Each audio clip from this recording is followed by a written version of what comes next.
The following is brought to you by the Social Suplex Podcast Network. This is All Things Elite.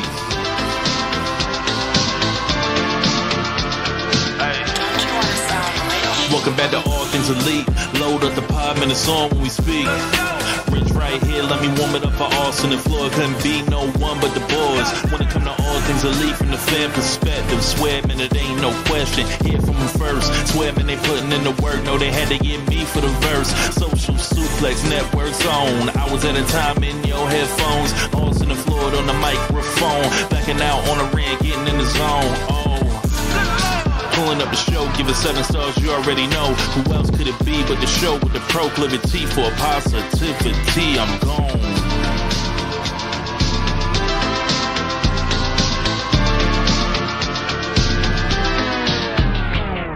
Hello, everybody. Welcome to the 225th episode of Social Suplex's podcast about AEW with a proclivity for positivity. Welcome to All Things Elite. My name is Austin Sumwitz, and I am your host of this lovely show, joined, as always, by my good buddy and friend, Mr. Floyd Johnson Jr.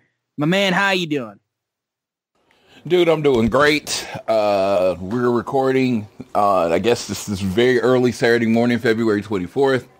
But on the 23rd, I got a really big package from this beautiful company called Fanatics with all my Super Bowl gear in it. Then I am now wearing my Super Bowl ring. I'm not gonna go, like I said, I promise I'm not going too far into it, but just a quick story about it. Quick story is that when the Chiefs won the Super Bowl, so it was also the year, it was pretty much in the same year I married my wife, right? And I don't wear jewelry, right? At all. If you've ever seen me, I only wear one thing on my hand, and that is my wedding ring. And it is a silicone ring. Well, the Chiefs won the Super Bowl, and my wife bought me, they did a limited edition Kansas City Chiefs ring, silicone ring, and I was wearing it as my wedding ring for a long time. Well, during the pandemic, I went to Jacksonville, and I forget which show it was. I went with Tiffany, so I think it was the first Double or Nothing in Jacksonville, and I washed my hands at the airport, and I think I just washed the thing right off. So it like literally, I noticed it, it was the only thing I wear. So I noticed it like 10 minutes later, and I just couldn't find it, called the airport and all this stuff. I was like, it's a silicone ring, so it has no value. So if someone even saw it, they probably just threw it away. Right. So it was no big deal. The Chiefs didn't win the Super Bowl the second time. I was like, oh, I'm excited. I can replace my ring. And then they didn't put a ring out. They just didn't. They just didn't do it at all. I don't know what Groove Life and whatever had with them, but they didn't put a ring out. Well, I was like, so I didn't think I was going to actually haven't wore a ring in like a year. I had another Chiefs ring that basically got destroyed. Like it got chipped and then it just broke. So the Super Bowl won today, and of course, in my email, Groove Life popped up and said, oh, we got the Super Bowl ring. So this time, and you know how I'll tell you, you will grow, you will get older, and you will get wiser. And I bought 2. So I bought 2, so I'm wearing my ring now, and it feels right on my hand. It feels like love. It feels like love, and it's like, this wasn't even a brag about the Chiefs winning the Super Bowl. I was kind of happy I got my ring back. So I feel that. That was pretty cool. That's good to see you reunited with that.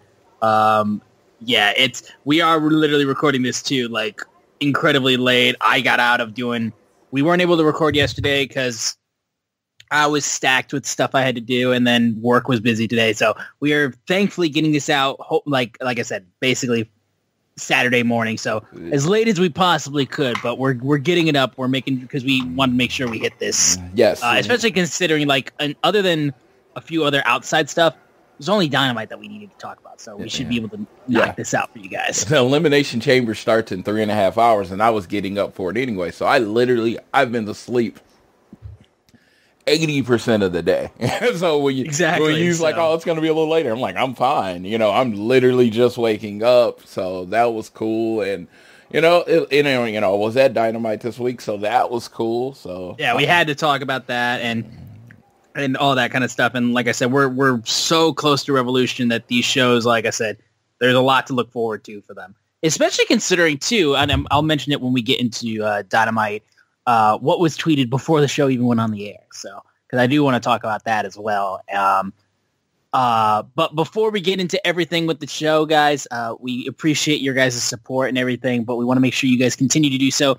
Downloading this fine show, whether it's on Google, Apple Podcasts, means the world to us. If you listen to us on Spotify, wherever you choose to listen to us, also share us around with your friend, family, coworkers, whoever you wish, and rate, review, and subscribe so you don't miss a single episode. And follow us on social media. On Twitter, we are at ATElitePod. You can also follow at Social Suplex, who make this show possible, and you can check out all the they have on their network. I am at Austin Sumowitz, SZUMOWICZ, and Floyd is at Floyd Johnson Jr. on Twitter.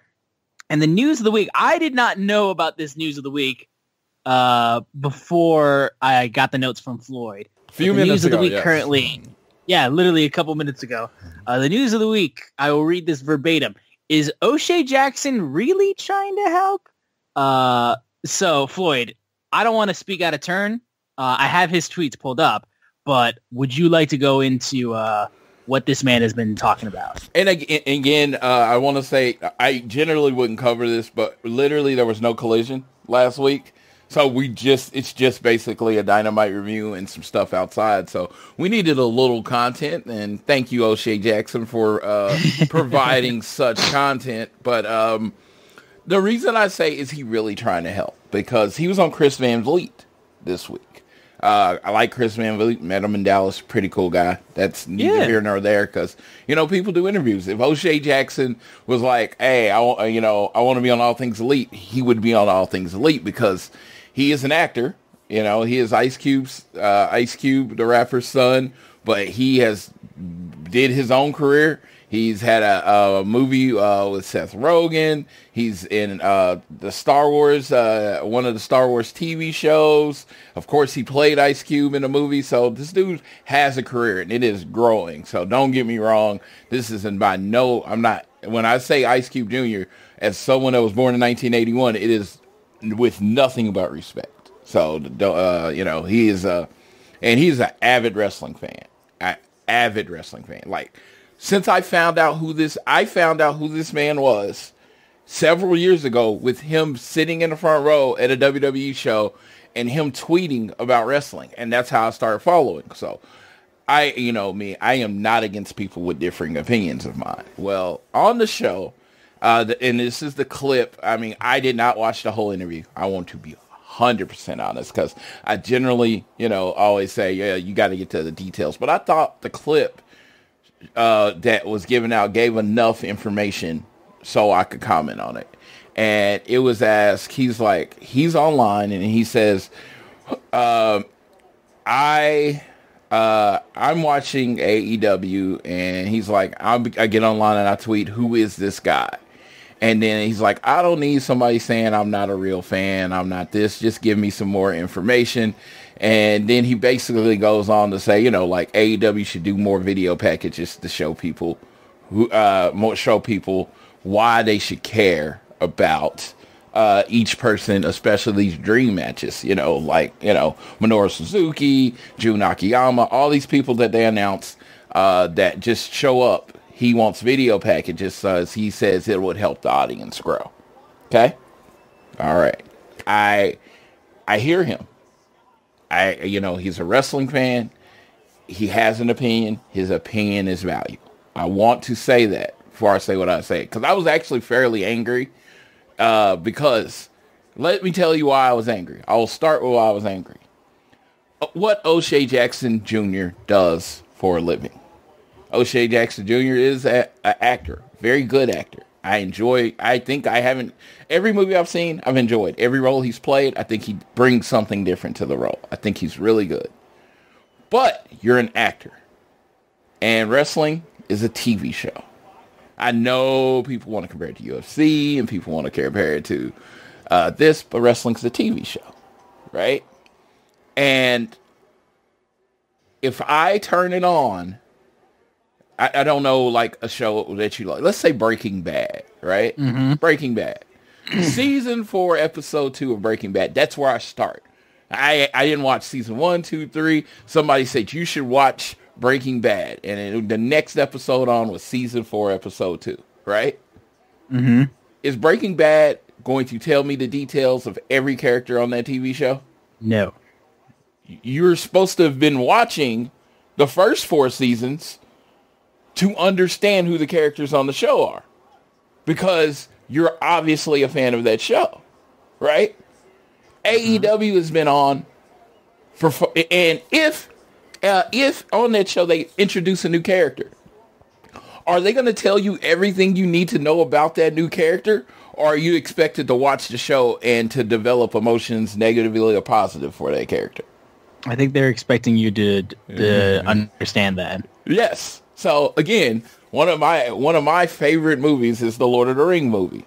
When we meet Aragorn, this is from Sam B, Sir Sam on Twitter. I love Sir Sam. I literally, if I at any point in my life couldn't do this show, me or Austin, that's who I would ask to take over All Things Elite. That is how much I respect Sam's opinions on pretty much everything.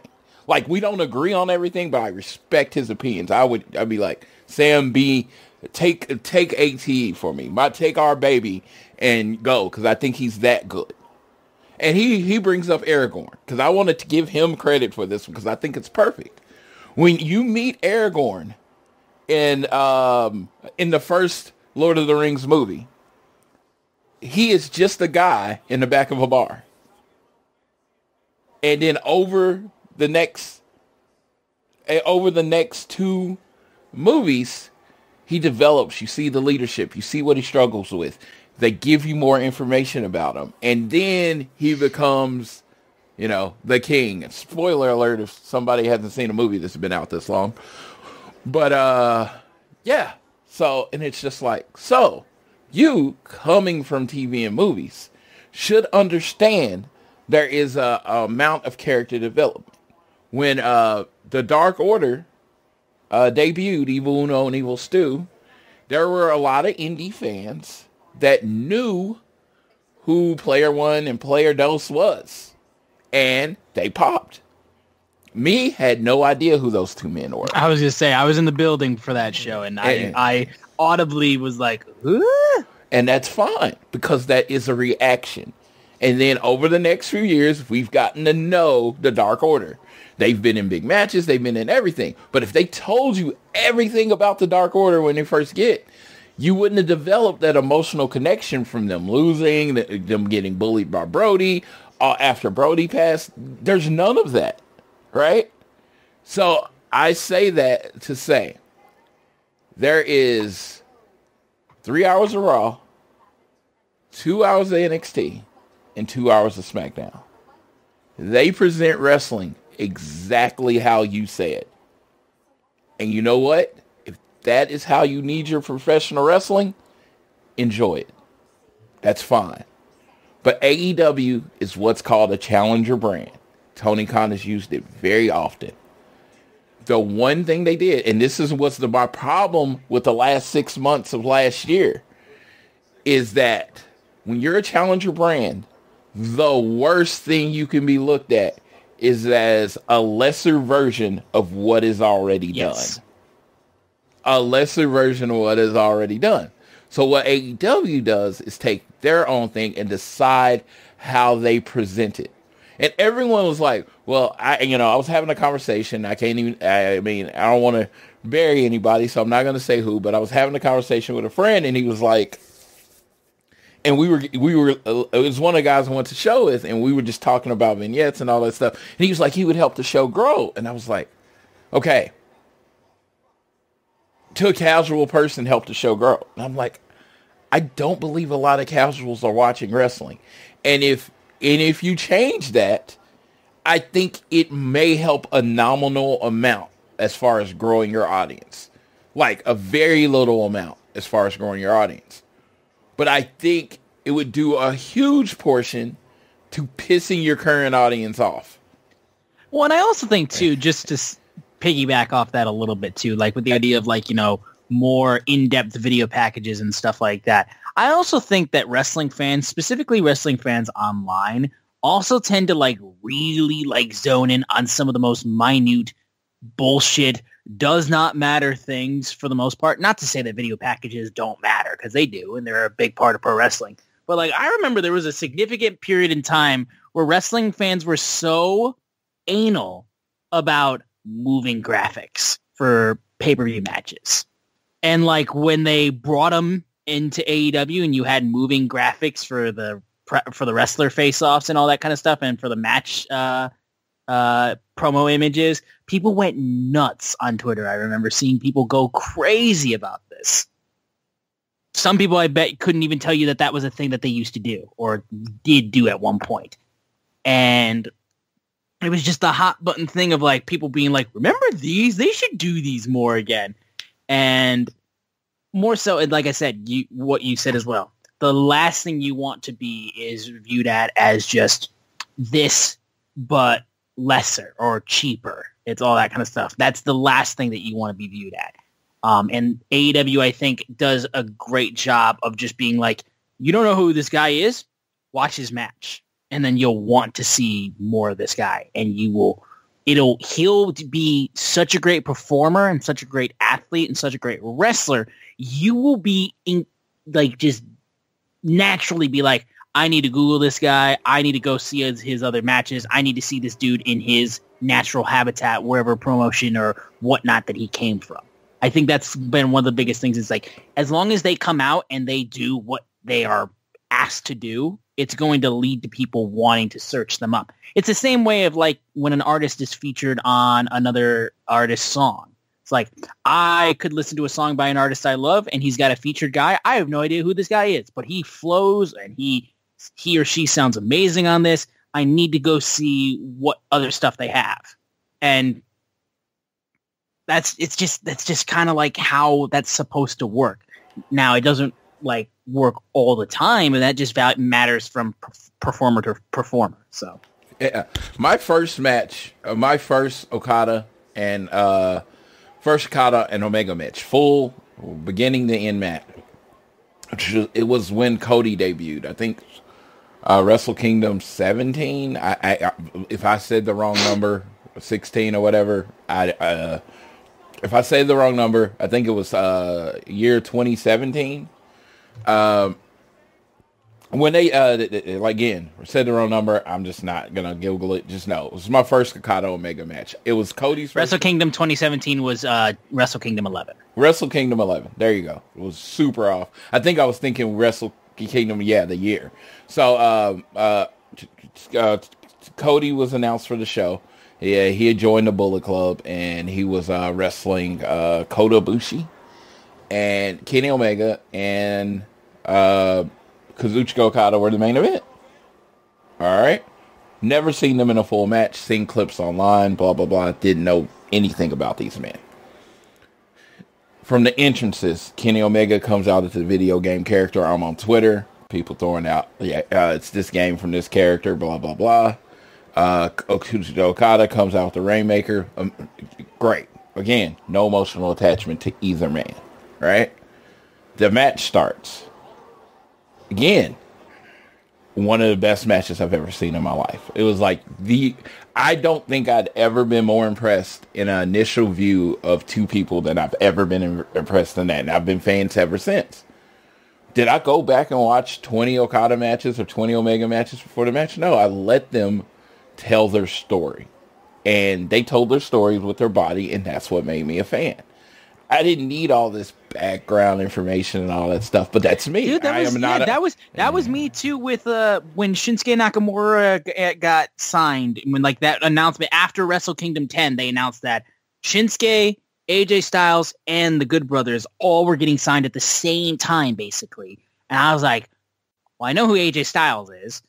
I know who the Good Brothers is, specifically Luke Gallows. I knew who he was. No idea who Shinsuke Nakamura is. And I was like, well, their last match was literally Wrestle Kingdom 10, AJ Styles versus Shinsuke. Let me just watch that match. And immediately I was like, oh, Shinsuke is the shit. And that's got me so hyped for when he wrestled Sami Zayn at NXT TakeOver for his first WWE match. dude, I was so ecstatic. I'm like, oh my God, this guy who I've only just seen wrestle like once against my favorite NXT or like star ever, like in one of my favorite wrestlers, period, in Sami Zayn. I was like, that's all I need. That's the selling point. Because it's not that hard to sell you like on somebody if you just see them perform. And like I said, they got a lot of buzz, like especially if there's somebody that's established somewhere else. If they got enough buzz from where they are, there's a good chance they can sell you on it if they just give you one look. Yeah, and four-time commentator winner, Excalibur does a great job of giving you the pertinent. Yes, he does. You the pertinent information of what you need to know right then. So, like I said, could they do exactly what O'Shea Jackson Jr. said? Absolutely, absolutely. But Tony Khan and the owner of this brand and the person that decides what the product is has decided that is not how he wants to present his product. That's simple. I mean, that's it. If you're watching AEW, you're a fan or not a fan, this is how this product is going to be presented. And Google is your friend. If you need to know everything about a person before watching them wrestle, you have Google. But most of us just decide to give people a chance. And it's just like, you're not emotionally involved with every wrestler before you see them wrestle a match. I remember the first time I saw Brock Lesnar walk through the ring. I didn't know who the fuck Brock Lesnar was. I mean, like, they was like, oh, he won the NCAA national championship. What does that mean to me, who doesn't care about amateur wrestling? Nothing. It means nothing to me. But I did see this big 6'4", 260-pound beast, and I was like, oh, okay. Yeah, it's like, I could do this with a lot of people. I think getting to know people and growing and evolving is your thing. And I know Minoru Suzuki and Jun Akiyama aren't characters that are going to grow over the years because they're pro old guys, but you know, if you sit there and you listen to Excalibur, he'll tell you why they're important, and he'll tell you why this match means anything. And again, and this is a statement I used, a dream match to some is an introduction match to others. Yeah. I did not know who Thanos was when he was on the clip at the end of Avengers. Exactly. If you're a Marvel fan, you need to read the entirety of Civil War to enjoy the Avengers Civil War movie that came out? Or did you just have to know, oh, Iron Man hates Captain America because of this reason? Like, is it way more in-depth in the comics? Absolutely. And honestly, better. But it doesn't mean you can't get any less enjoyment out of the movie just from what they tell you from base knowledge of who these characters and who these people are from what they are showing. Yes, like, MCU, every Marvel movie up until Avengers Endgame, you got a little bit more of Thanos. A little like a piece of Thanos. It's like Thanos did this. And by the time he had his big movie, you knew everything you need to know about the movie. But if you started on Infinity Wars and Endgame, you know, you're like, why is this guy important? And they're not going to go back. Well, and you'd tell also you. Be like, who are all these like 70 characters that they have? Yes, it's like, no, that's not how TV and movies work. And it's like, I know you want to compare it to UFC, but it's not UFC. It's not. Wrestling is a TV show. It is a TV show. It is a soap opera that has been playing for 30 years. And Randy Orton coming back and, you know, attacking Solo Sikoa means more to somebody that's been watching it for the whole time, more than a video package will ever tell. And that's in WWE. It's just like, I don't know. And O'Shea Jackson Jr. directly played a character that at the beginning of the movie was just announced as a lowly old bartender. He was just a bartender that was in the know. And by the end of the movie, you find out he's the mastermind of the whole thing. I'm not saying the movie name because I don't want to spoil it for people. I actually did look it up later this week. I used Google. It's this crazy thing called Google. And I remembered, I was like, because I saw the movie in theaters, but I couldn't remember the actual name. But then I remembered it, and I was just like, okay, you literally played a character where they introduced him with no information really. And then by the end of the movie, he was the most important character in the movie. I don't know what to do. But again, he is allowed his opinion. I don't like the people that attacked him, said his dad should have pulled out, all that kind of stuff. Oh, yeah, that's ridiculous. I know. It's like, dude, it's an opinion on a TV show. But again, I always say, I don't think those people that get on and say the meanest things actually care about it. I think they get on there as outliers because they get to say mean shit. Because I wasn't on the early days of Twitter, but my friend Jason was. And he always tells me the earliest days of Twitter were just getting on and saying the meanest shit you possibly could to people. Oh, yeah. And it wasn't like you didn't even believe it. It was just, everybody was, it wasn't like some people were trolls, like everybody was a troll. Everybody. Yeah, and then they, blocks and mutes and all these different filters and, having a standard of community standards, those drove some of that away. But again, people do like to join on hot button topics, and their account name is WJ1237912 or whatever, and they want to say the meanest shit, and you just put up a middle finger and move on, because those people are idiots. It's like, I hate that people say that they are representative of what AEW fans are. I am representative of what AEW fans are. Most of my people in AEW are like me. They can be like, we respect what you think. We cannot agree with it and still respect what you think. Yeah. Dude, I come on here and scream about how much I hate the Young Bucks constantly, and Floyd will go out here and be like, yeah, that's by design. I'm like, I don't fucking care. And he's like, okay.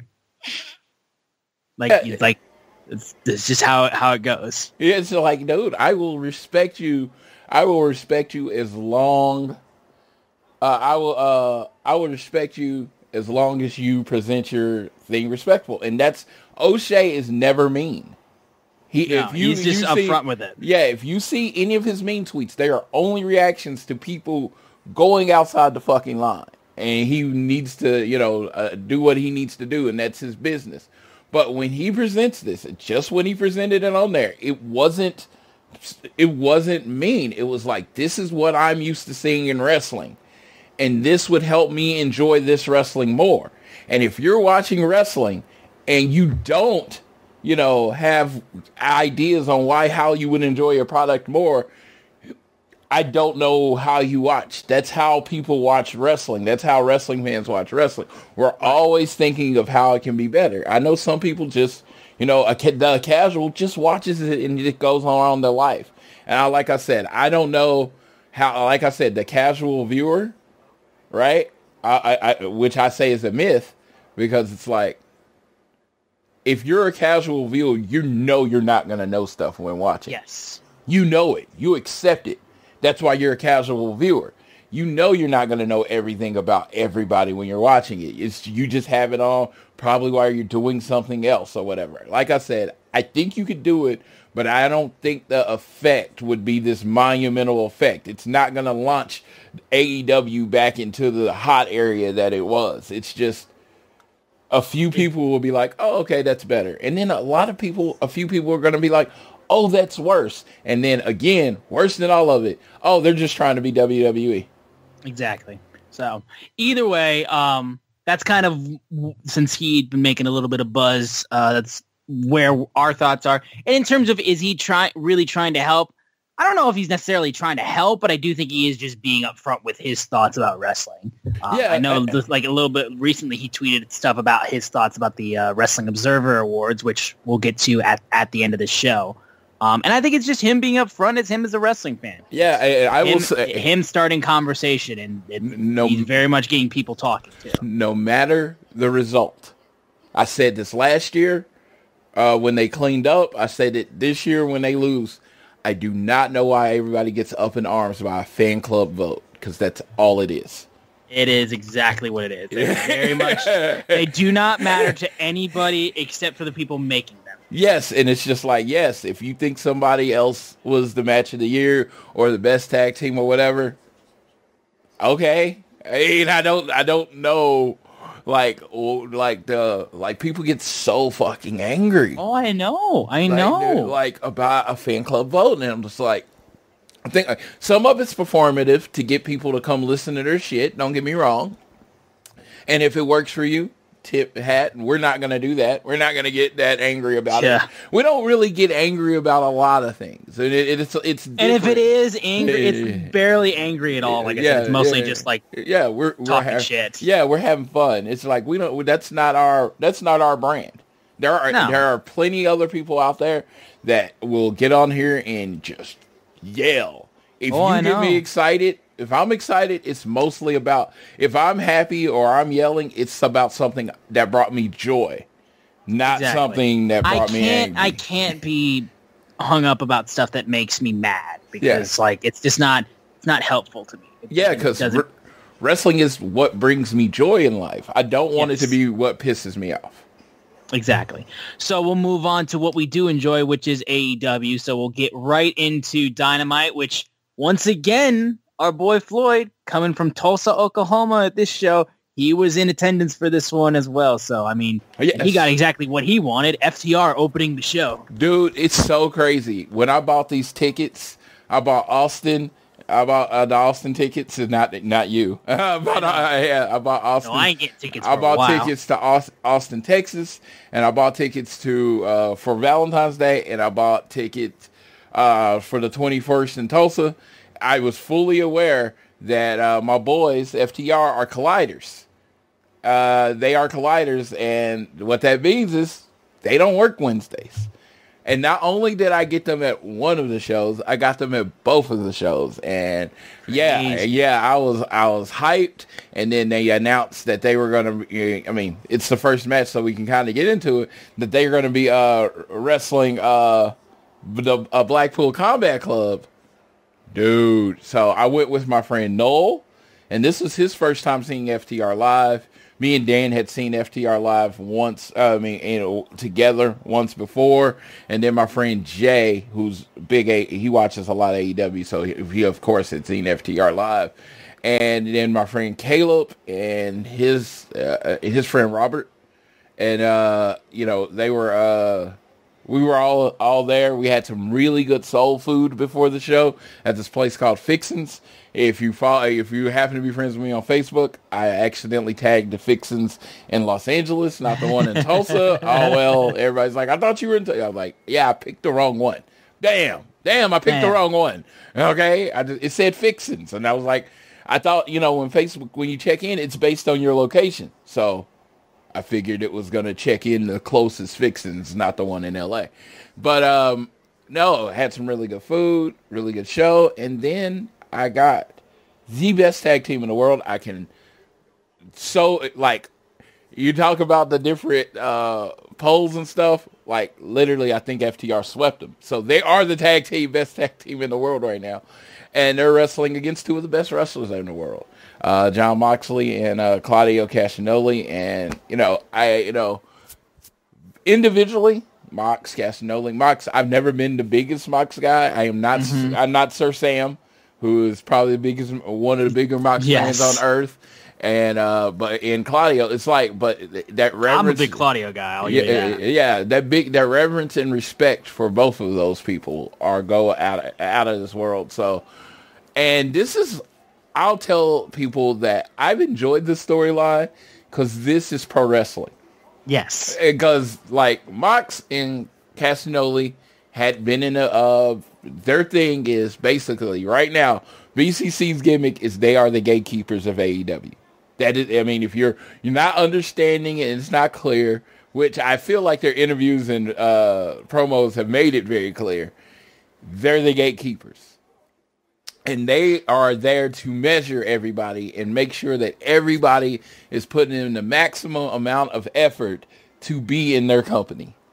So on a Collision, they said, hey, we'll take on any two guys in the world. And out comes the FTR, one of the, if not the best tag team in the world. And then they started fighting, and this whole feud is not about who said anything about anybody's mama.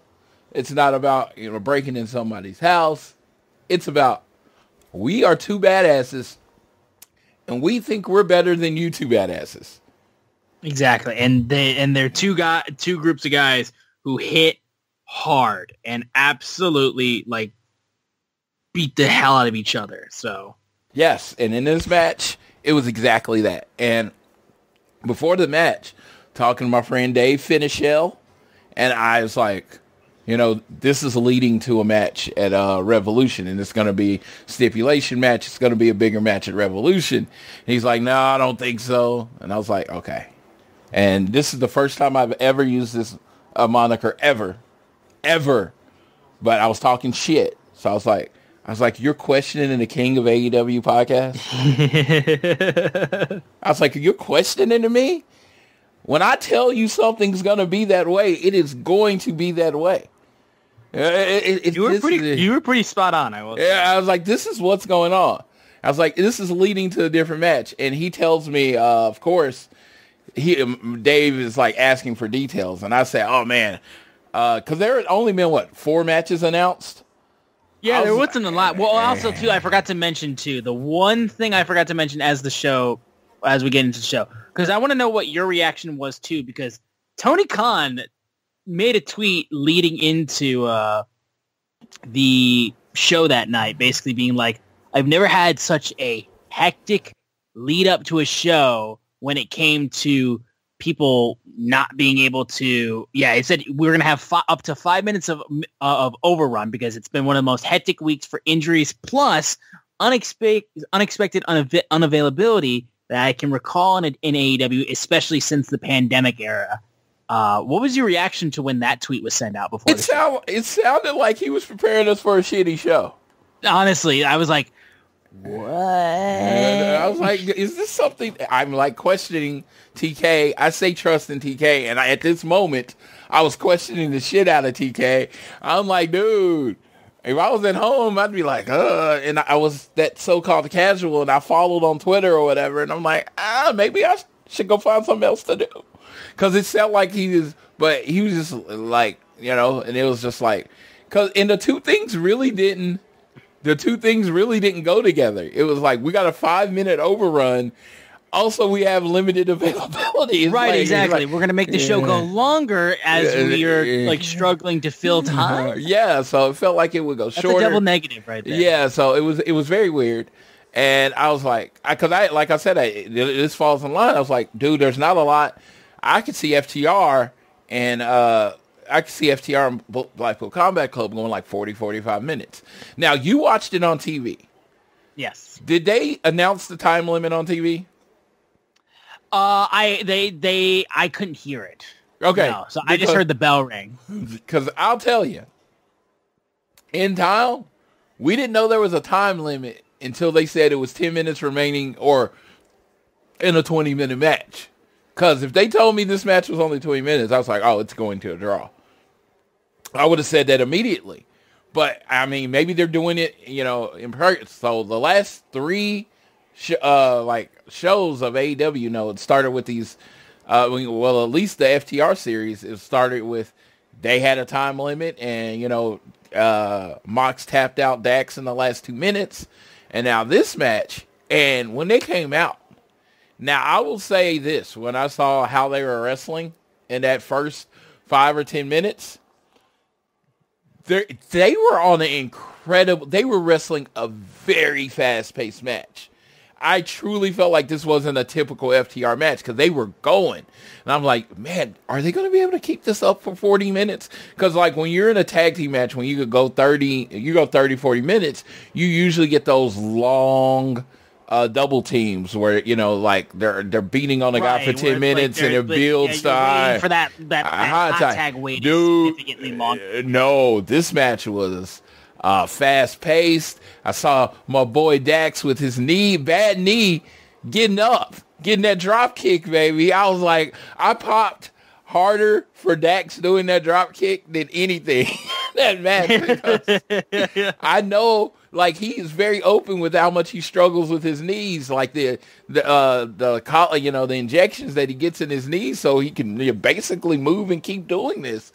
So when he hit the drop kick, I was like, oh, okay, rock and roll is here to stay. I was like, it took me back. And Cash is just, God, he's a freakish athlete.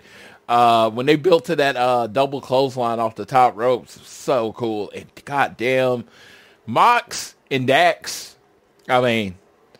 They always talk about the you're trying to suspension of disbelief. Those men are the definition of suspension of disbelief.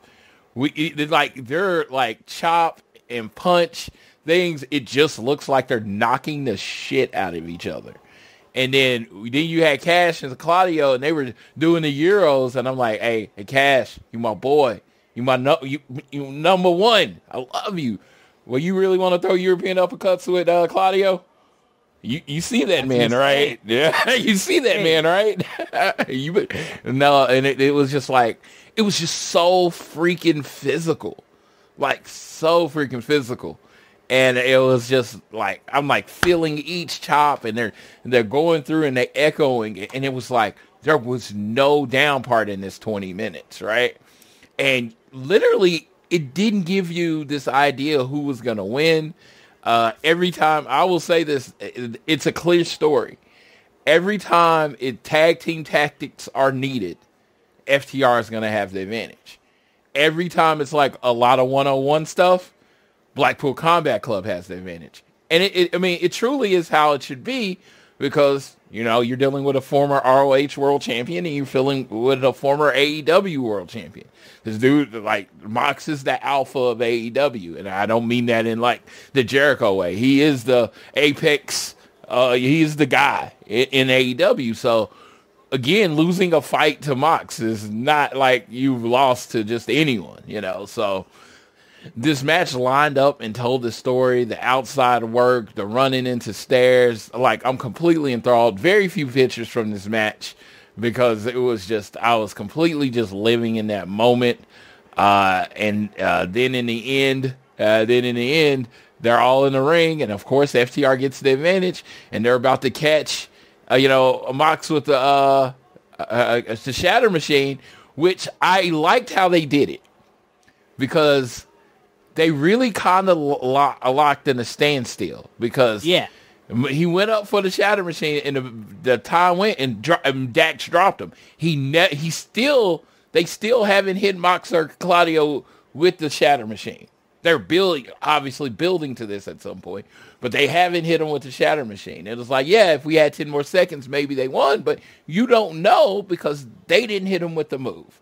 And it was a very even 20-minute match. Perfect setup for a longer match. Yeah, no, these guys beat the living hell out of each other. And like you said, it did feel like it moved quicker. And when they said that, when I heard the time limit start being mentioned every bit and bit, I was like, oh yeah, we're gonna get to this point where I'm like, I don't think this is gonna make it be ending before the time limit hits. So I loved it.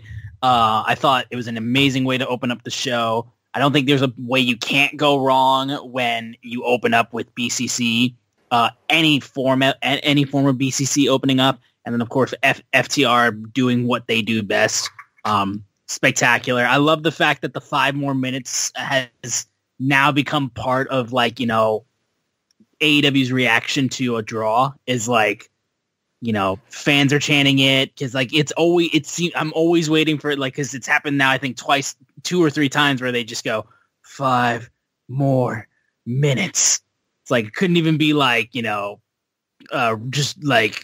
another, they made sure they picked the number on that. So I love the fact that they got the crowd chanting that as well in the arena, because the referee, they're standing facing off each other. Again, you don't have Excalibur telling you what's going on, and the referee calls for the bell. We thought we got 5 more minutes. Yeah. And we thought we were getting 5 more minutes, and it turns out, no, he was saying the match is over when he rang the bell. And it's, again, it was kind of a false thing. We thought we were about to get 5 more minutes, and then they fought, and then everybody came out, and I was just like, oh, yeah. And it's building to Greensboro. No Kakalaki. Yeah. And guess who's going to be there? North Carolina. So, you know it, dude. You know it. It's crazy, because this feud pretty much is probably going to end at Greensboro. I've been here for every part of the feud, because, the first singles match and now this, and it was just like, dude, I'm ecstatic. And also, I think people, seeing what FTR does, and, and again, it's just, this is old school pro wrestling.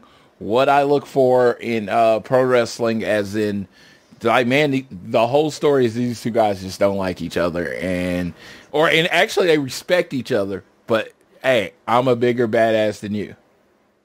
Yeah, exactly. So it's going to be exciting to see these guys blow this whole thing off. We had Orange Cassidy talking about backstage all the stuff that he had been basically doing, including mentioning how he went to Rev Pro, and they're like, "You've done all this stuff recently. Are you cleared?" Because they had Doc Samson there, and he's like, "He's right here." He's like, "He's going to let me know if I'm cleared." And Doc Samson basically said, "Barely. You're barely cleared." And he's like, "Well, then I'm still going to wrestle." And obviously very much Samson was like, no. And that was Orange Cassidy taking the place of Trent Beretta in his match. So instead of Trent being involved with Mike Bennett, it's Orange Cassidy getting involved. Correct. Yes, I was looking forward to that. Orange Cassidy versus Mike Bennett. And there were some people in the crowd. There was a little kid dressed as Orange Cassidy. And he was very excited when they announced that match. Exactly. So a lot of people who came to see OC got to see OC. So it's good to see that happened. And then FTR was being interviewed basically saying how you think you run this place, BCC. We don't bow down to anybody. We do our own shit. And if we don't have a match, they don't have a match. So I'm going to say, and then that's when BCC are still screaming about what happened beforehand in the match, how there wasn't a winner. And they're still being separated by security since the end of the opening match. And yeah, like I said, I'm so excited to see that these guys go at it again, because they're all such great workers. They're all such great wrestlers, and they beat the hell out of each other. And I know it's going to produce quality once Revolution kicks off. Yeah, it's going to be amazing. I'm looking forward to that match. At this point, since I was sure there was going to be a stipulation, and there'll probably be some kind of stipulation. Maybe it's the time limit's an hour or something.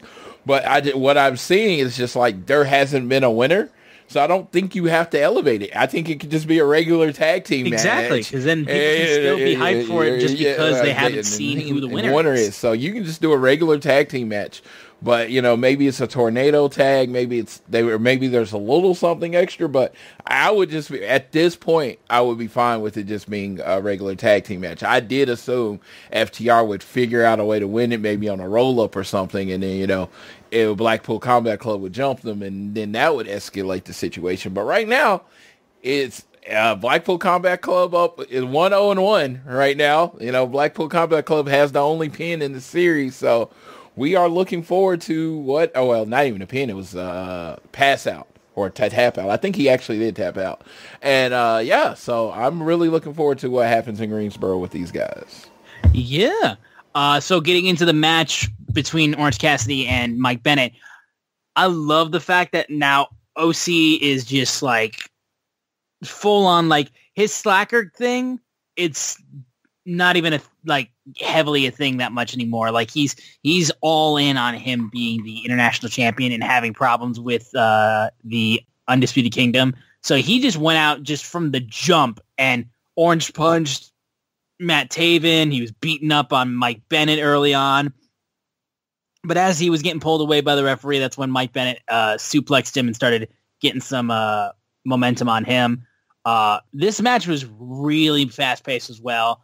I enjoyed the fact that Mike Bennett decided to go over to talk shit about Orange Cassidy on commentary before he then just got the crap kicked out of him when he put the headset down. The way they filmed it too, it took me by surprise because I thought he was just going to go walk back in and then get kicked down. No, Orange Cassidy came flying out with a tope suicida, which was awesome. But eventually, as the match kept going on, Orange Cassidy was able to avoid a pile driver from Mike Bennett, and he hit the beach break, and he was able to get the victory. Matt Taven came in and started beating down Orange Cassidy. Roderick Strong came down, and they're going to try to beat up Orange Cassidy. And then Jake Hager comes out. He cleans house, and he saves Orange Cassidy, and then they announce that it's going to be Roderick Strong versus Jake Hager in the on Rampage taking place. Did they explain why Jake Hager?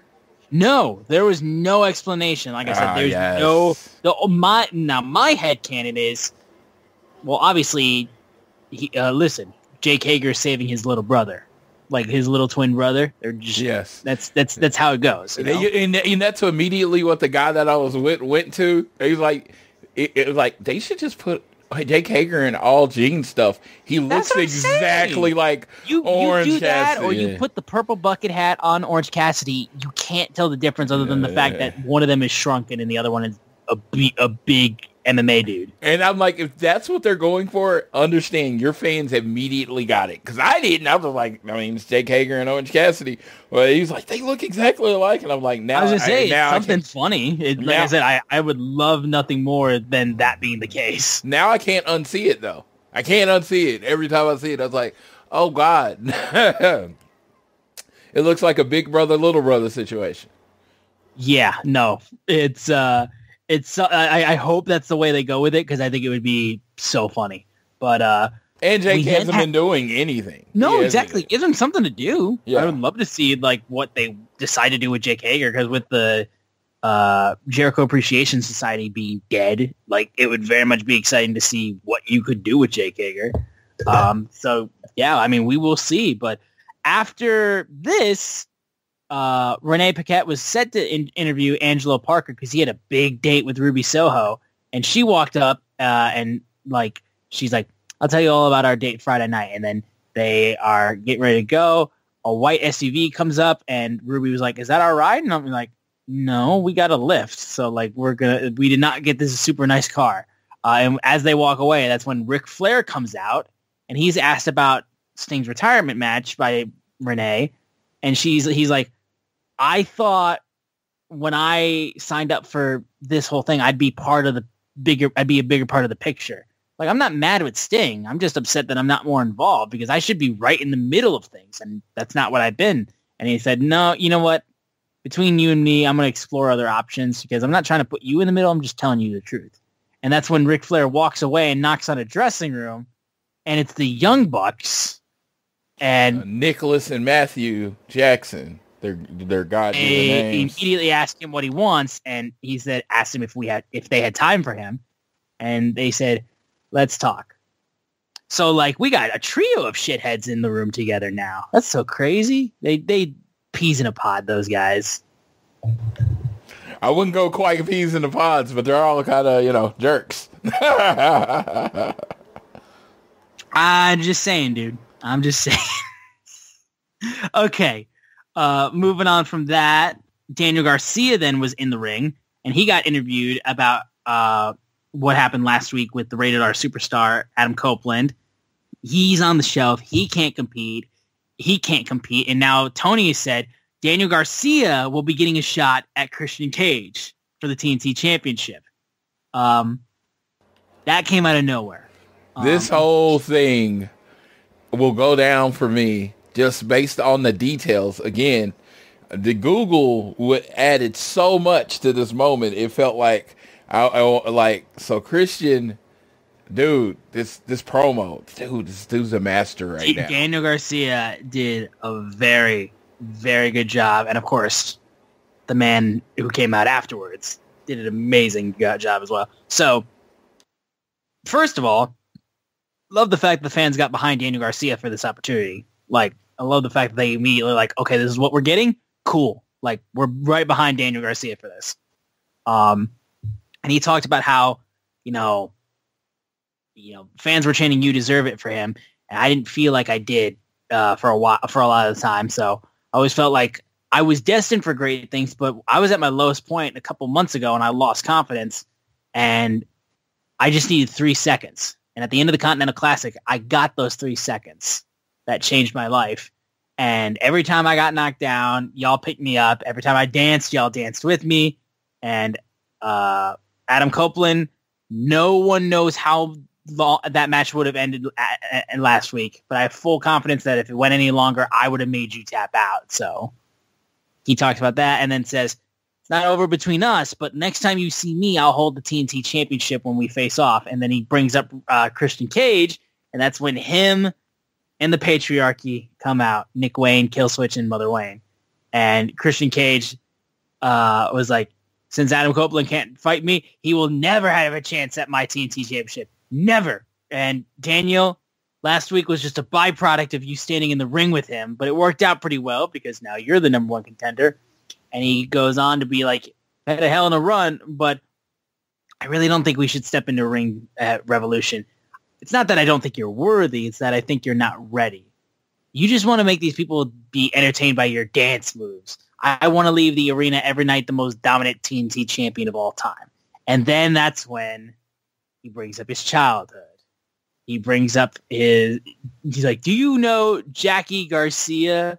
And fucking doxes her. Like, just straight up address. Do you know where the address is? You know where the address is? It's the address. I did not actually look it up. Sean Ross Sapp posted. It was an address to a cemetery, so apparently his mom's dead too. Yeah, I was gonna say. That's so like, dude. I didn't even bother to look it up. No, Sean, I wouldn't have either. But Sean Ross Sapp did it, and it was an address to a cemetery. Doing the Lord's work. And then, can you confirm to me that Jackie was married to David Garcia? And he said, I understand that he is your father, and your father is dead. So, thank you, Christian, for once again going with the dead dad route. Love it. No. And then he talks about how big of a fairy tale ending it would be for him to raise this championship after beating me in the name of your great father. But your father wasn't so great because he's a loser that lost his life to the bottle. And unlike him, I don't want to hurt you. I want to help you. I want to be your father. And Daniel Garcia then proceeds to be like, since you know so much about my dead father, why don't you come to the ring and I'll put you in the ground right next to him. I was like, Jesus. I was like, that's a way I've never seen somebody take a shot like that. It's like, oh, yeah, my father is dead, and you can be dead just like him. I'm like, who's, like, I've never heard a comeback like that for somebody when they get called out for stuff like that.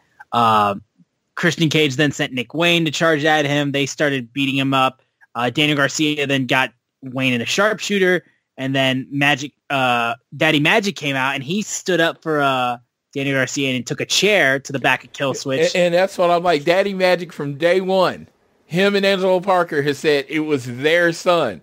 Not only does Daniel Garcia have a father, he has two fathers. Exactly, dude. He doesn't need Christian to be his dad. As I say, old school TV show reference. There was a TV show back in the day called My Two Dads, and I popped in my head at this moment.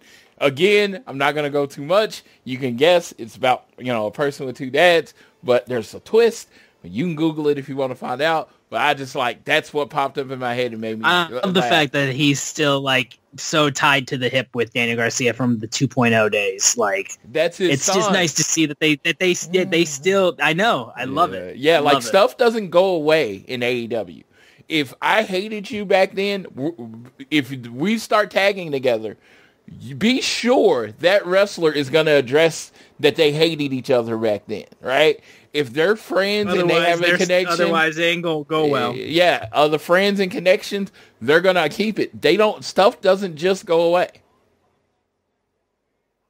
So no, it does not. Everything still holds meaning. And this is honestly, like I said, it was very, very nice about how this happened and just, making a nice little moment out of the bad situation with all that. So I was glad to see at the very least that Daniel Garcia gets a huge opportunity. So I'm excited to see how he does too. Moving on, Timeless Tony Storm got a quick win over Sydney Winnell. So so I do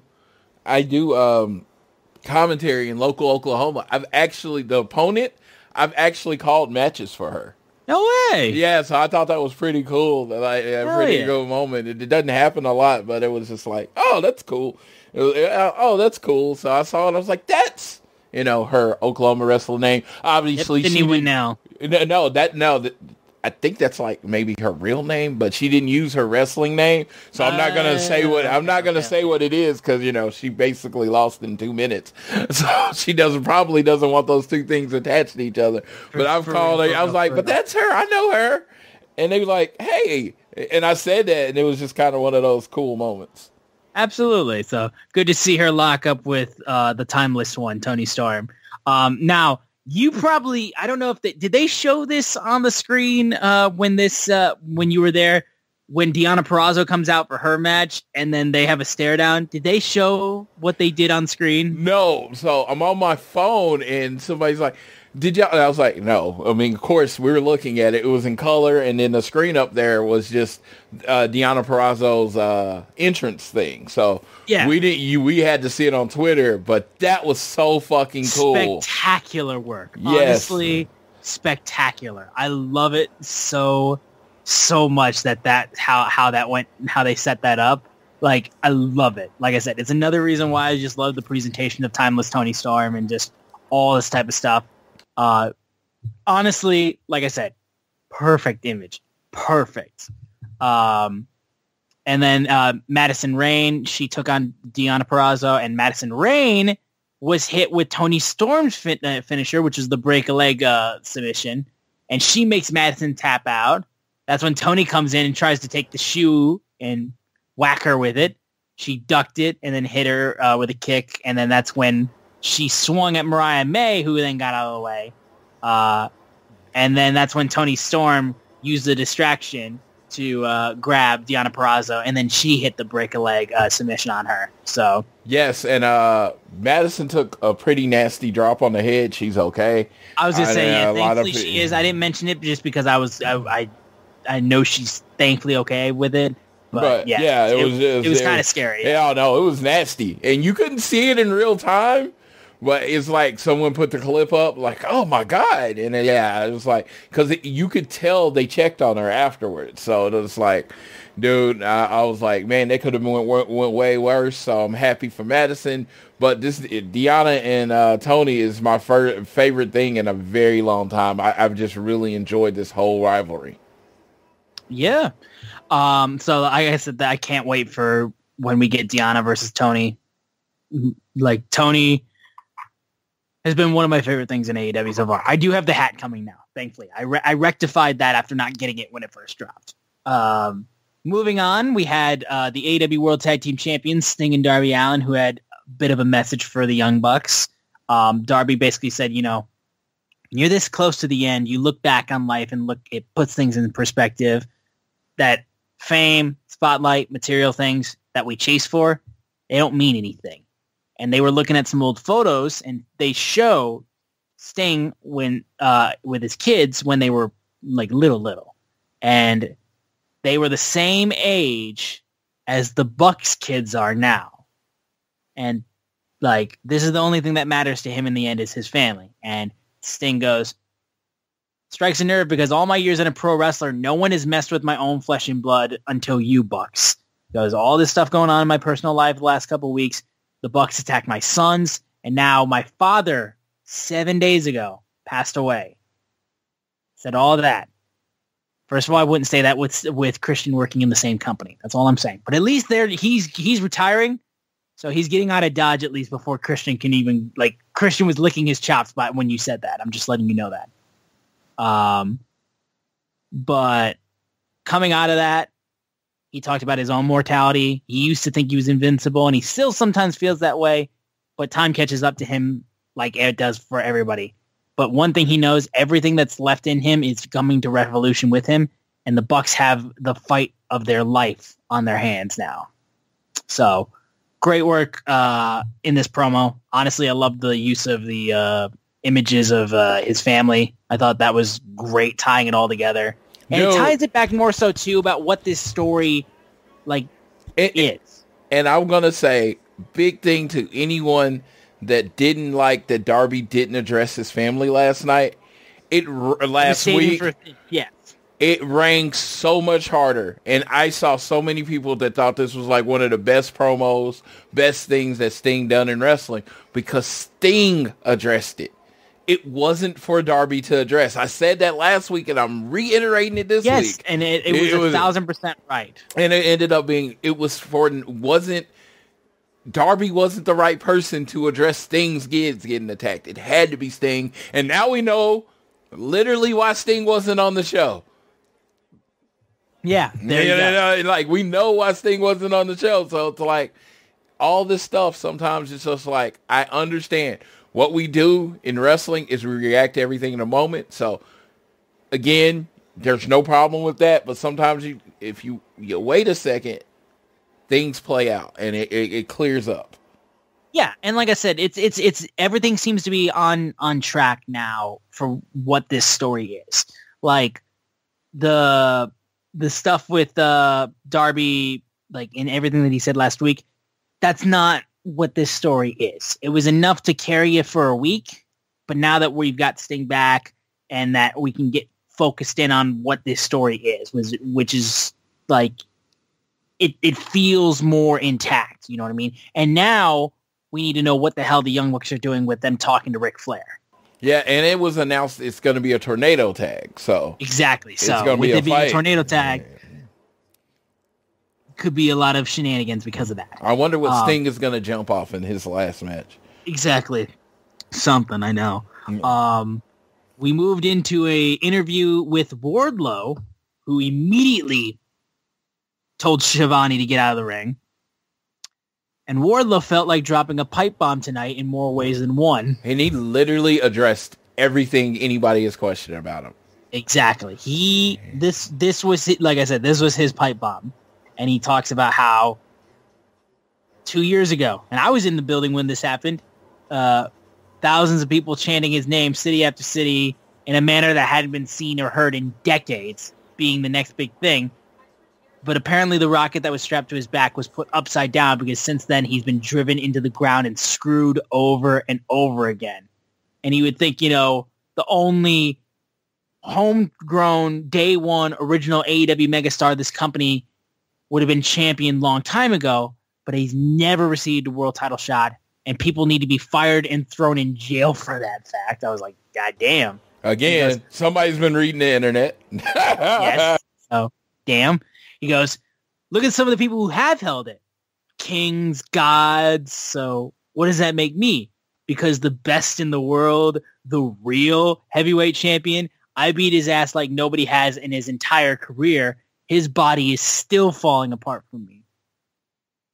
Gotta say, what'd you think of that? Well say, okay. No. Yeah, honestly, well done. I like the fact to think that the reason why Punk can't stay healthy is because Wardlow beat the shit out of him. Yes. I honestly, like I said, I like it because it services what he's like. It gives purpose to the promo. Yes. It's like, how have I not been champion when this dude, who y'all hate so much and also fucked off, this guy held a championship, but I never have. Like, he's got reasons to be upset, so I understand why he would take credit at it. But also, you still lost the match, so, at the end of the day, it doesn't matter. Either way.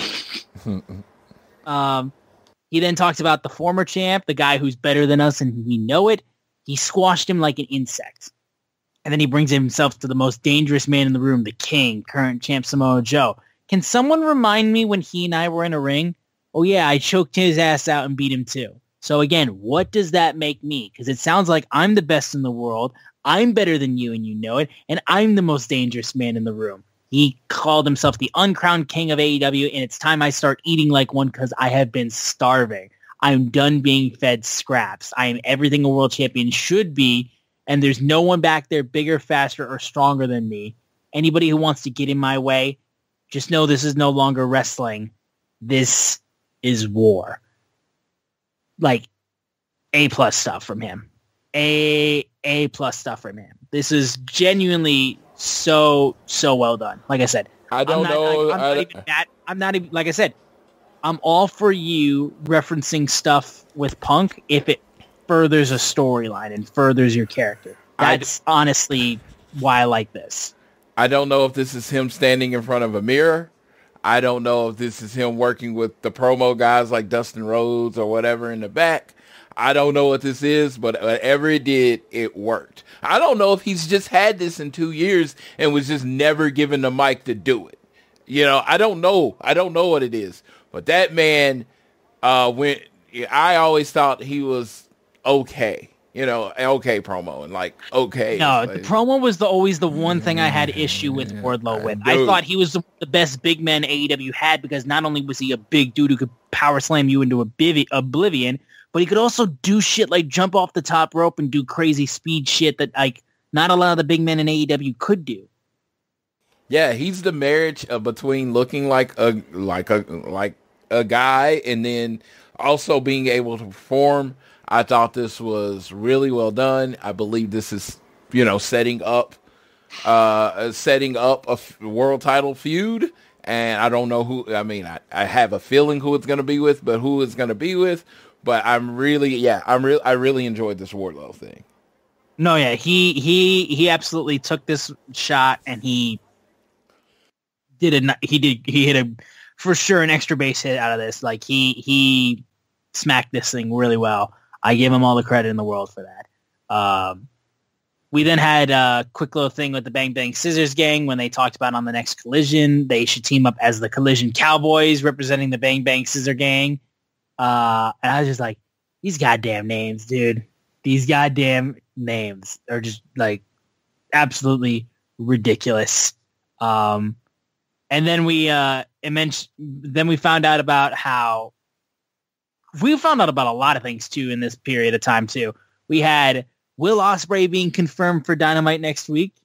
We had Excalibur announcing that Meat Madness is taking place at Revolution with Wardlow. And then that's when Don Callis with the Don Callis family was brought up about it. And he talked about Will Ospreay against Takeshita. And he then said Powerhouse Hobbs was going to do damage in Meat Madness. So did we ever get full confirmation about that too?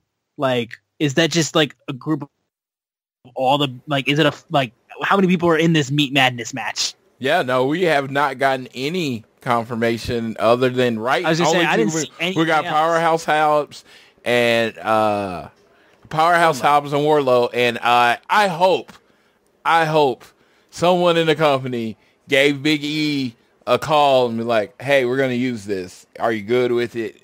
I mean, because the whole meat thing, that's been Big E. That's Big E. Yes, that's no, Big exactly. E. I just, like I said, I don't think necessarily that he needed it. I just think it would have been cool if somebody gave them the call. Like I said, at the very least, I would love him to be, guy, can we get your blessing to do this? Because yes. Big E is one of the nicest people in pro wrestling. I feel like it's the only kind of courtesy you could do. Yeah. And the fact that whole big meaty men slapping me is literally word for word. Like he could trademark it if he Yes, I mean it's his thing. So it's like it's not one of those.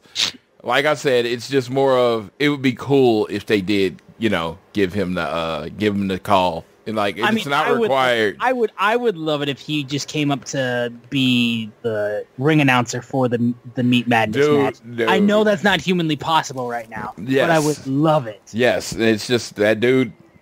He does it. I mean, that's his thing. I'm looking forward to this. I started fantasy booking. I was like, Lance Archer has to be in this match. I mean, you could do Big Bill. You got to have Miro in the match. You know, he was the meat thing. You know, we got the meat chants in it, and it was just like I was just going through the list of the big dudes you got to have in this match. And my own personal, you got to have the Meat Man. You got to have Johnny Hungry in it. I just think that would be pretty funny. You know, it's like you have all these giants in it, and then John Silver. John Silver is literally even called the Meat Man. And my friend's like, man, we got to have Butcher in it. And I was like, pun intended. Yes. I'm like, you have to have Butcher in the meat match. If you're going to make this Meat Madness, you have to go all the way with it. Yes, you got to have the Butcher in the meat match.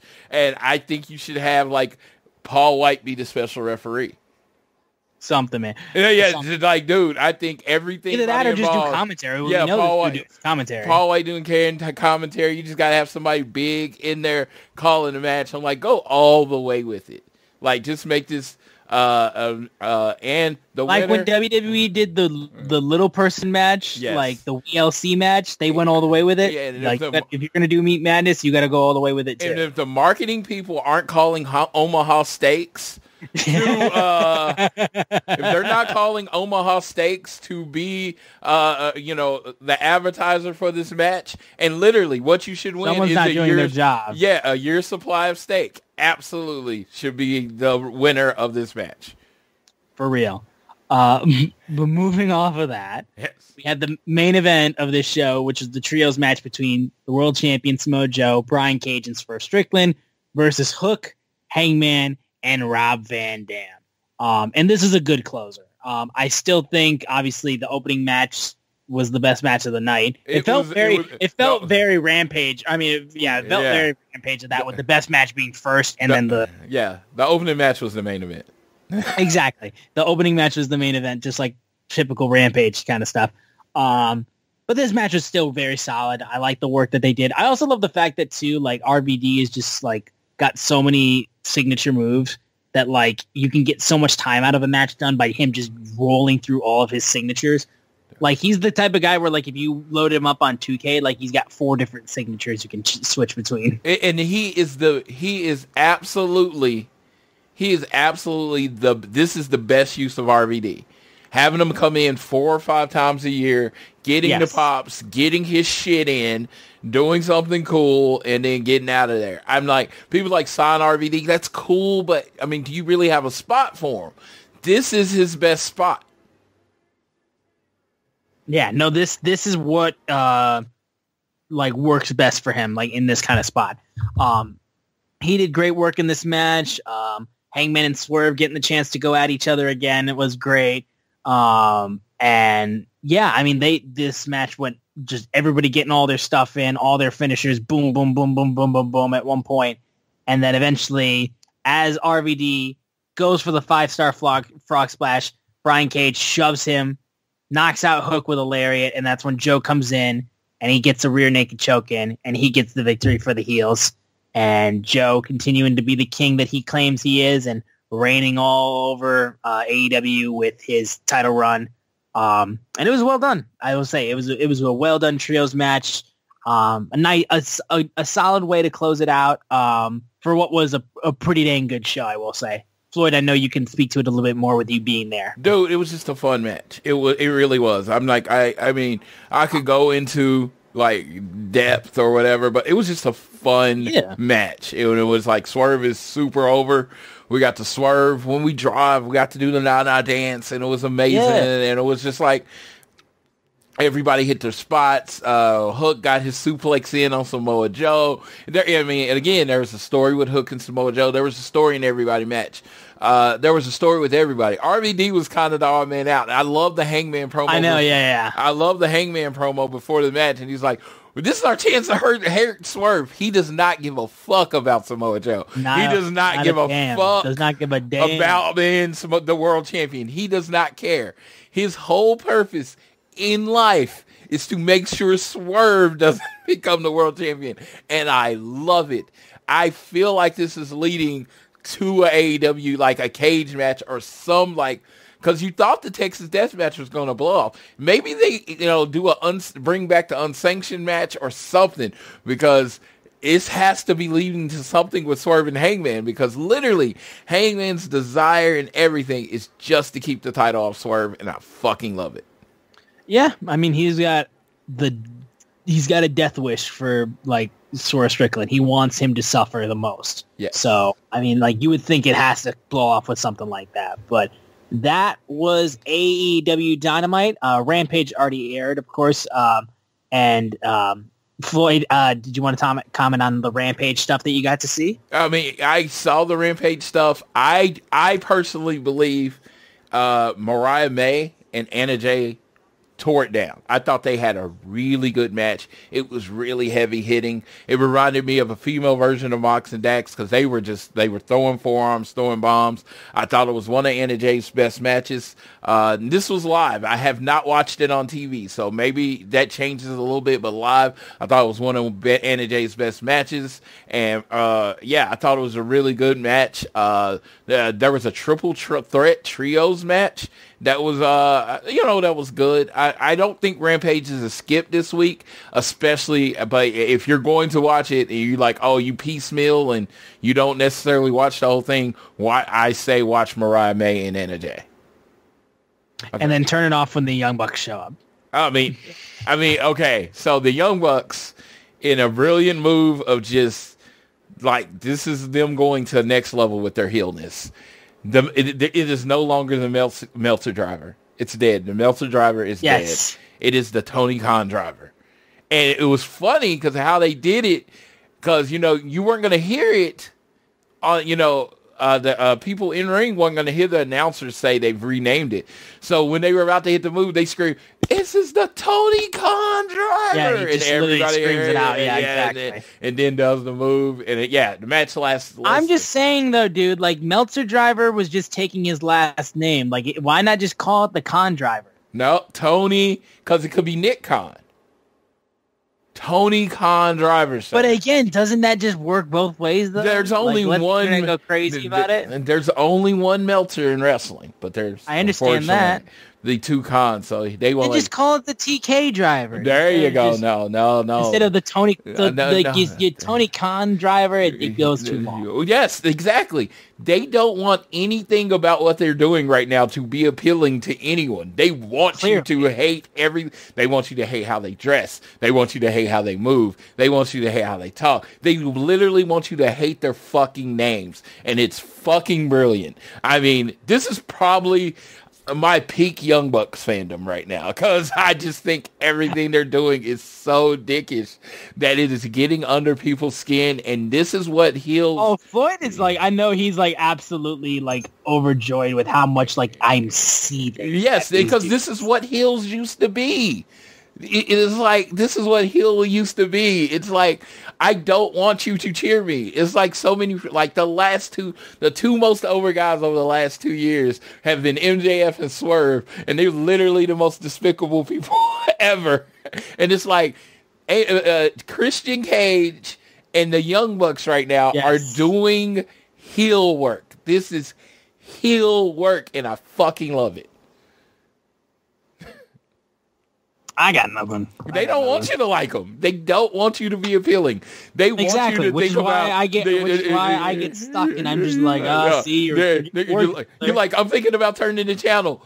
Good. Let the hate flow through you. That's what they want. They're using the hate, and it's like the more you hate it, they're gonna do it more. Yeah, I love it. I love what they're doing right now. They by no means my favorite tag team. It's very clear by my social media name who my favorite tag team is. But I am really enjoying everything they're doing right now. And it's just like I said, greatest tag teams of all time. We happen to be living in this world right now where we're probably watching the two greatest tag teams of all time, and they're in the same company. And if you say the Bucks are better than FTR, I'm not going to fight you too hard. And if you say FTR is better than the Bucks, I don't really have anything to say about that, because these dudes are exceptional in two completely different ways right now. And it's just like, as a person that is a tag team wrestling lover and geek and smart and all the other words you can come up for it, man, this is a golden period of tag team wrestling. Yeah, and as somebody that didn't like the tag team division, what, 2 months ago? Yeah, 2 months ago.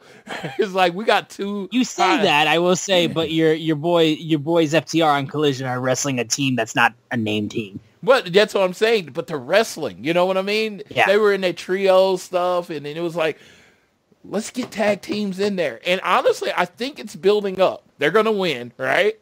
They're going to win, and we're going to talk about the rankings in a second. I think they haven't tweeted out the rankings yet, have they? I don't know. New. Yeah, on the site, there's no new rankings yet. Okay. Well, then they'll probably do it after Collision, so we don't really need to talk about it. But I feel like how it's leading up, the match at Revolution is going to be like 1 versus 2 or 2 versus 3 because the Young Bucks are the number 1 contender. I think it's going to be 2 versus 3. It will probably be 2 versus 3. So they are literally doing it where the match at Revolution is going to lead to the next contenders. Come on. They don't know what the fuck they're doing. Come on. Yeah, no, it's going to be a lot on line for that for sure. For Collision, that's coming up on Saturday.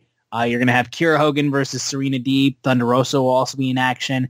Powerhouse Hobbs will be facing Sammy Guevara in a no disqualification match. And I feel like they're going towards Serena Deeb versus Thunder Rosa. If you see, it's kind of parallel. They're not talking about it. They're not addressing each other, but they're kind of on this parallel winning streaks where they have to cross. They're going to have to cross, and maybe one of them goes after the TBS title. I don't know, but it just seems like they're building to them wrestling each other, which we might end up getting. Like I said, I don't know, but we might end up getting it at the pay-per-view. Yeah. The Bang Bang Scissor game will be in action. FTR will face Shane Taylor and Lee Moriarty. Brian Keith will face off against Malachi Black, and the internet is exploding because they're like, holy shit, they gave Malachi Black a singles match. It's just like Brian Keith, too. I just thought, I was like, this is a banger. I didn't even think about the fact that Malachi Black doesn't work singles matches. I was like, oh, Brian Keith versus Malachi Black, sign me up. I'm all for it as well. And then, of course, Bryan Danielson versus Jun Akiyama. Dude, yeah, and again, again, this is like Bryan Danielson's last year. That's the story. Why should you care about Jun Akiyama? Even if you've never seen Jun Akiyama, never seen him wrestle, don't know anything about him, just know Bryan Danielson brought this man from Japan as a dream match for him. That's all. This is a Bryan Danielson dream match.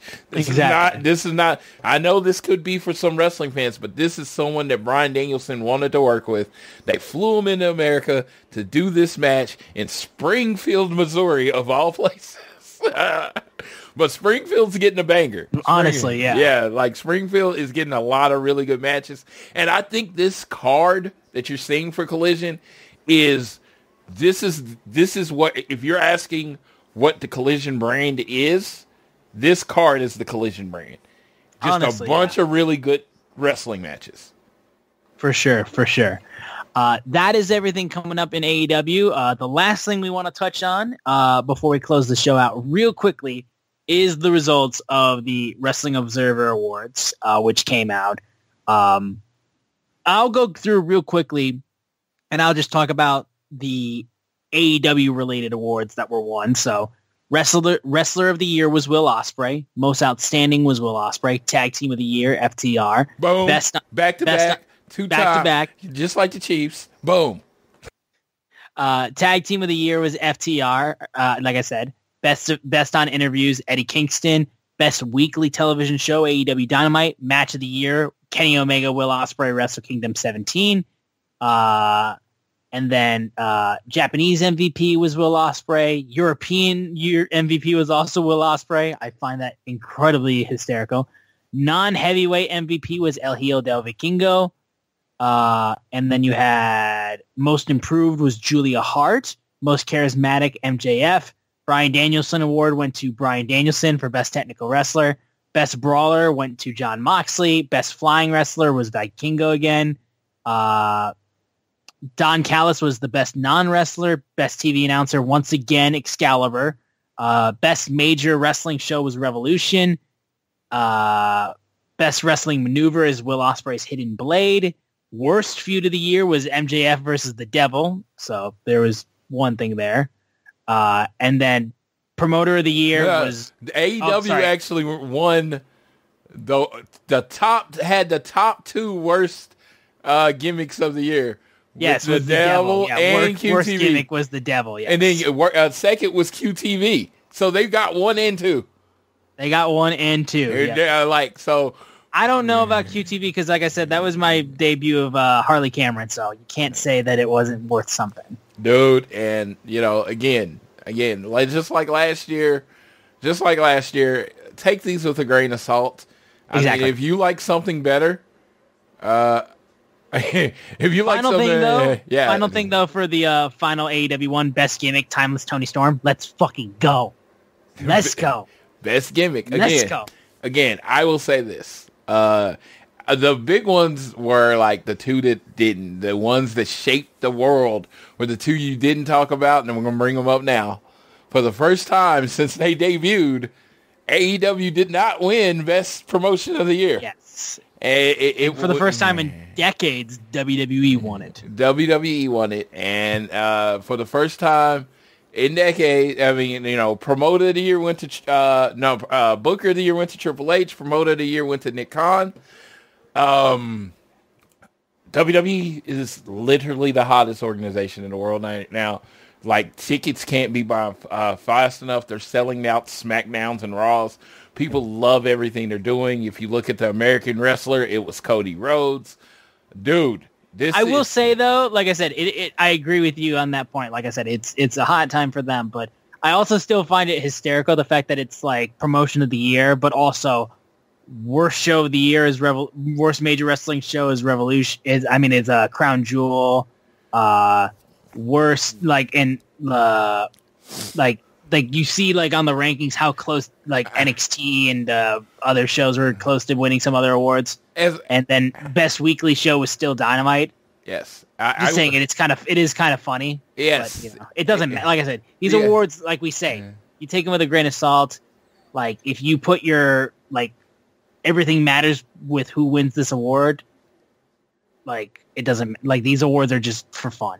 Yeah. They should just be for fun. Yeah. Observer Newsletter Awards. This is for people that pay to be a part of the newsletter. Those who vote. Exactly. And there's nothing wrong with it. If you find it important, that's great. If you don't find it important, that's great too. But what I'm saying is, like, WWE's hot, right? They're the hottest product. The hottest the product has ever been. It's honestly, other than the Cody stuff, for me, it's the least interested I've ever been in WWE. Like, in my life. Like, dude, my most interesting thing got canned because of what happened in the Rumble. So, again, minus the Cody stuff, if you read a recap from Raw last month and a recap from Raw this month, it's pretty much the same thing. And I feel the same way kind of about SmackDown. Other than the Cody stuff. This is subtracting Cody stuff because I'm obviously interested in the Cody stuff. It's the reason I'm going to WrestleMania. So it's just like, right now, I enjoy 20% of WWE. I don't care about 80% of it, which is, again, lifelong WWE fan. It's just like, I feel like nothing happens week to week. And as also a lifelong soap opera fan, soap operas have this happen too, that they have, like, this really big storyline, and it's like, oh, that matters, and not a lot else is happening in the rest of the show. So it's, again, I understand what's going on, and I think WWE as a whole, is going to get better when the title is, if the title is in Cody's hands. Because I just think it's going to give you some fresh matchups. It's going to give you the idea that the title could change hands, that kind of stuff. And I again, we're not a WWE podcast, but whatever. I'm just like, we're talking about it. Again, we've already talked about the AEW stuff. So this is Wrestling Observer Awards. And then, FTR. I mean, I'm feeling my back-to-back. This is my favorite time to be a fan of just everything. Kansas City Chiefs back-to-back. Cody's main eventing WrestleMania back-to-back. Now FTR driving home the tag team back-to-back, which I even considered 2023 a down year overall for tag team wrestling.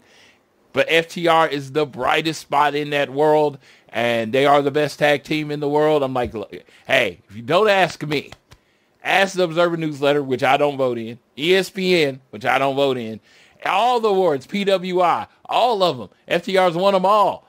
Clean sweep. So it's like, you can say, oh, they're the best. You like, well, no, they are the best tag team in the world by any measurable ranking system. Everybody has picked them as number one.